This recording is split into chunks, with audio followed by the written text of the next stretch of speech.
Говийн байгаль түүхэн музейн шашны танхимыг танилцуулж байна.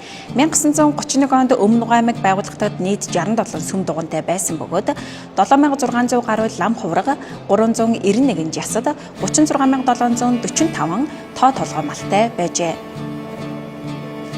Тус танхимаас дахин шүтэж ирсэн өмнгийн говийн үе үеийн урчуудын нүдний ураа, гарын ураа, ухааны урaan шингэн бүтээсэн шүтэн зураг, хөөмөл, цутгамал бурхад, цамын хэрэгсэл, шашны хөгжмийн зэмсэг болон бусад гар урлалын бүтээлүүдийг сонирхон үзэх боломжтой.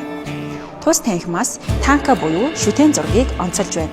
Шүтэн зураг нь Монголд 18-р зууны ихэнх үеэс эрчимтэй хөгжөөд 20-р зууны ихэнх үед нүүдэлчин соёлын иргэншлийн онцлогт тохирсон дүр төрх өнгө аястай болсон. Монголчууд шүтэн зургийг эрдэнэт зураг, бурхан зураг хэмээн нэрлэж байсан. Энэхүү зургийн хөрөг нь дэлхийд дахина танка зураг хэмээн нэрлэлсэн учиртай. Танка гэдэг нь утга жишээлбэл хавтгай, дэлгэмэл гэсэн утгатай төв хэлнээс орчуулах юм бол хавтан буюу суурин дээр зурагдлаа гэж орчуулагддаг. Анх шүтэн зураг нь 2500 гаруй жилийн өмнө бурхан багшийн дүрийг усанд ойлгон зурснаар анх үүссэн ажээ.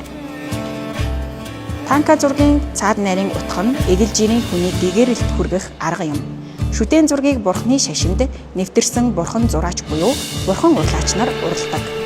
Танка зургийн Шива буюу тайван, товуу буюу догшин, ядам дүр болон түүхэн бодит дүрстэйгээр бүтээдэг. Шүтэн зургийг дэвсгэр өнгөөр нь нагтан буюу хар дэвсгэрт, гартан буюу цагаан дэвсгэрт, мартан буюу улаан дэвсгэрт, сэртэн буюу алтан дэвсгэрт гэж ялгадаг. Бурхан шүтэний авир дүрийг тодотгодог онцлогтой. Мөн шүтэн зургийг урлахад хамгийн чухал зүйл нь тэг юм. Тэг гэдэг нь шугам гэсэн утгатай бөгөөд тэг гаргадгийн гол учир нь бурхтын хувь хэмжээг галбирыг зөв зурах гэсэн утгатай.